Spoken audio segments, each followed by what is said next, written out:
बिस्मिल्लाहिर्रहमानिर्रहीम, अस्सलाम वालेकुम। वेलकम टू द एजुकेटर्स अल clean campus online classes. So आज का जो हमारा लेक्चर है वो लेक्चर नंबर 2 है, जिसमें हमने ब्रांचेस ऑफ बायोलॉजी पढ़नी है। पहले हमने कल डिवीजन्स पढ़ी थी और आज हमने ब्रांचेस पढ़नी है जो कि डिवीजन्स से आगे बनती हैं। ब्रांचेस में सबसे पहली ब्रांच जो है वो मॉर्फोलॉजी है। मॉर्फोलॉजी क्या है? It is the study of forms and structures of living organisms, कि लिविंग ऑर्गेनिजम्स के फॉर्म्स वो बने कैसे हैं और उनकी जो साख्त होती है वो कैसी होती है, उसके बारे में स्टडी जो है मॉर्फोलॉजी में करते हैं। मतलब बनावट की स्टडी जो होती है वो मॉर्फोलॉजी के अंदर होती है। उसके बाद नेक्स्ट ब्रांच है एनाटमी। एनाटमी के अंदर क्या होता है?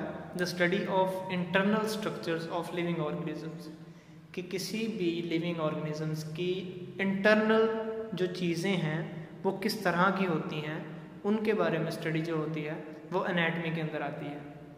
उसके बाद हिस्टोलॉजी क्या है? It is the microscopic study of tissues present in the living organisms, के लिविंग ऑर्गेनिज्म के अंदर जो टिश्यूज़ प्रेजेंट हैं उनको माइक्रोस्कोप की मदद से स्टडी करना वो कहलाता है हिस्टोलॉजी। उसके बाद नोट है वो ये है कि tissues are made up of cells. मैंने कहा हिस्टोलॉजी में हम टिश्यूज़ पढ़ते हैं, तो असल में टिश्यूज़ की जो माइक्रोस्कोपिक स्टडी है, टिश्यूज़ होते क्या हैं? टिश्यूज़ सेल्स जब आपस में यूनाइट होते हैं तो वो टिश्यूज़ बनते हैं। नेक्स्ट जो चीज़ हमने पढ़नी है वो है मोलेकुलर बायोलॉजी।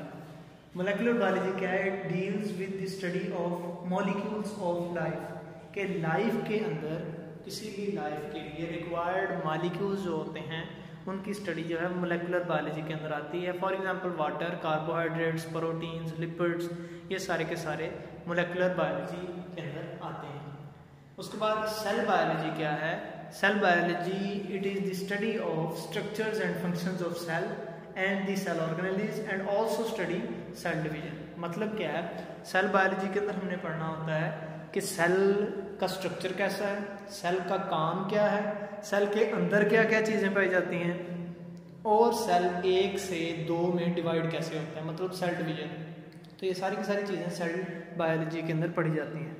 नीचे नोट है वो ये है कि cell is structural and functional unit of life, कि सेल जो है वो लाइफ का स्ट्रक्चरल और फंक्शनल यूनिट है। कोई भी जिंदा जानदार लिविंग ऑर्गेनिज्म उसका सबसे छोटा यूनिट जो है वो सेल है।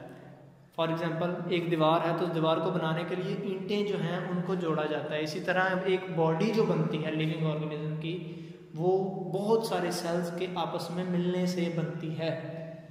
तो आज का जो लेक्चर नंबर 2 था उसके अंदर हमने ब्रांचेस पढ़ी हैं बायोलॉजी की, कुछ ब्रांचेस जिनमें मॉर्फोलॉजी के बारे में पढ़ा, एनाटमी, हिस्टोलॉजी, मोलेकुलर बायोलॉजी और सेल बायोलॉजी के बारे में पढ़ा है। Thank you so much. Stay home, stay safe.